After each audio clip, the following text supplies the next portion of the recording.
The year is 1884, during the Gilded Age of America. Today, one man is set on a path to change the course of American history. Though he does not know it yet, this story begins in a rather unexpected place. A coastal town in Peru, where Naval Commander Alfred T. Mahan has been stationed. Oh, what to be, for I'm but one man. At every junction I ask myself, what may I do to serve my country? And though I serve my country now, I'm here in Peru. But I have more to share. Great inquiries on the power of the sea, which we may one day harness. But who am I to speak on these things? For I'm but one man, Alfred T. Mahan, known to captain ships that crash into every obstacle across their path. Hello. I would offer a penny for your thoughts, though I have none to spare. Do not worry about pennies. I'll share with you my dream. If America seeks to expand as it has in the past, stretching from the East Coast to the West, then it is imperative that we increase our naval strength to match that of a great world power. You speak of America, a state that largely dwells from military isolationism. However, their navy is already large enough to sustain their needs. Thus, this naval power that you speak of is not needed to turn America into one of those great world powers such as those in Europe. But it is so. I have ventured to Europe and gazed upon the great navies of its strongest nations. This is the stuff of empires. You're a man with ambitious dreams, but for all I know, Peru is the last place you should be.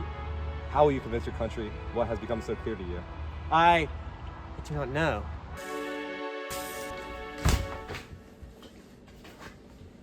Dear Alfred Mahan, I am writing to you with regard to the newly established Naval War College. At this institute, our students will be taught by the most prestigious instructors about Navy strategy. It has come to my attention that you have rather expansive knowledge of military history, which I consider among the most important things to be taught at any Navy commander. Should you take interest in giving lectures to students at this college, I request you meet me at the college in Newport, Rhode Island. Most sincerely, Stephen B. Luce. This is the golden opportunity I've been waiting for. Then I must go at once to meet Stephen B. Luce. To Rhode Island.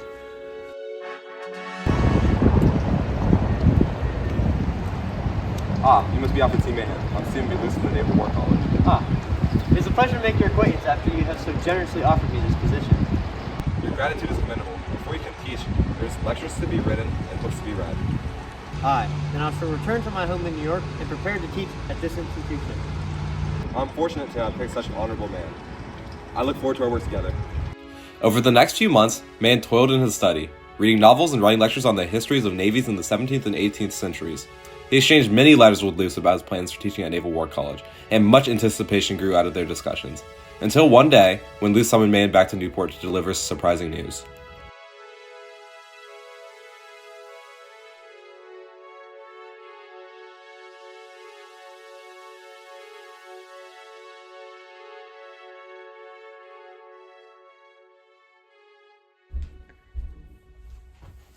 Thank you for meeting me here, Professor Mahan. I wanted to let you know in person that I've been called into the North Atlantic Squadron, and I will no longer be presiding over the Naval War College.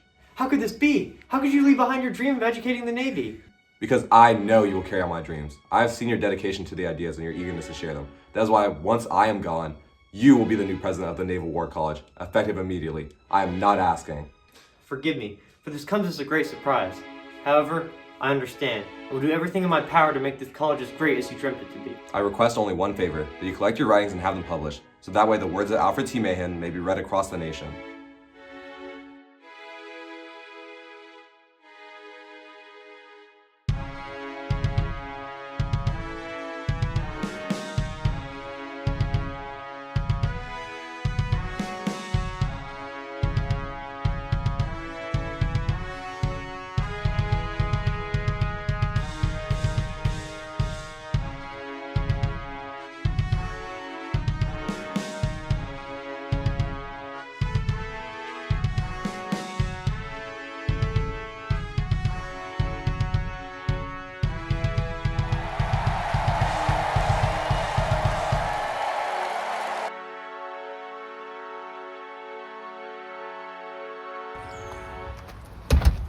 Oh, I don't believe we've met.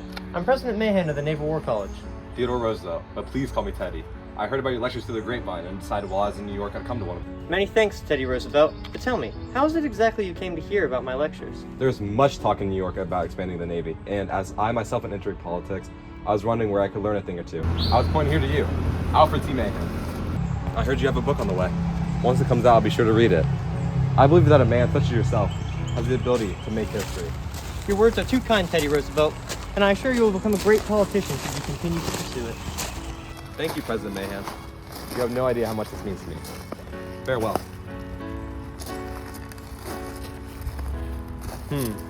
President sure has a nice ring to it. By the year 1890, Alfred Mahan has finished writing his books after years of research and lectures. Therefore, the history of sea power, while embracing in its broad sweep all that tends to make people great upon the sea or by the sea, is largely a military history. I've done it. All that is left to do with this book is to have it published. It shall be called The Influence of Sea Power Upon History from 1660 to 1783. Now all I can do is hope that the American people will believe in it as much as I do. Nations rise and nations fall. Who will stand above them all? The record shows that nations tall possess something in common. An empire needs naval power. We cannot wait till the final hour. Like Great Britain, Spain, and France, our sea power needs to advance. And women make history. With this book we're going to see. Hopefully they all agree with Alfred T. Mahan. We've heard his words and now we know the nation's navy needs to grow. Alfred T. Mahan is who we owe for setting us in this direction. We've heard his words and it's time for change. More funding for the Navy will be arranged. The USA won't stay the same. We'll have stronger protection.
Mahan's book was a success at getting the US to spend more on expanding the Navy, but he didn't stop there. He continued writing more books. Eventually he retired from the Navy and resigned from being the president of the Naval War College. However, this is not the end of his story. One day in 1898, he received a letter from the Navy.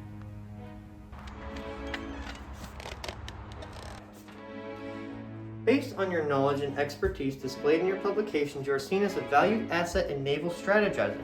The United States is summoning you to serve on the Naval War Board due to the impending war with Spain.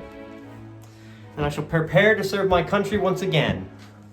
However, Mahan's involvement in the board would eventually prove to be problematic. Resting, as my opinion does, upon a wide study of military history, it is not liable to change, and at present it has the advantage of absolute impersonality. The change suggested from a council of war, which the board virtually is, with corporate responsibility and without individual responsibility to the single individual responsibility, which alone achieves results in war. Mahan even wrote to Stephen B. Luce about his frustration with the board. I feel now very much like the teacher who, after laborious explanations, receiving from one of his boys one of those answers we see in the funny column of a newspaper. Mahan found major accomplishment with the board through writing a geopolitical framework for coaling stations and Navy bases. The United States does require coaling stations outside its own territory from which the coal can be freely and certainly obtained during war. Such stations, therefore, should now be obtained under such conditions either of use or cession as shall enable us to assure their safety and free use in time of war. By the end of 1898, the United States secured victory in the Spanish-American War, and by the turn of the century grew to have the third largest navy in the world. As we've seen countless times in America, all it takes is one woman or man to change the course of history. When I think of how America became such a strong power, only one name comes to mind, and that name is Alfred T.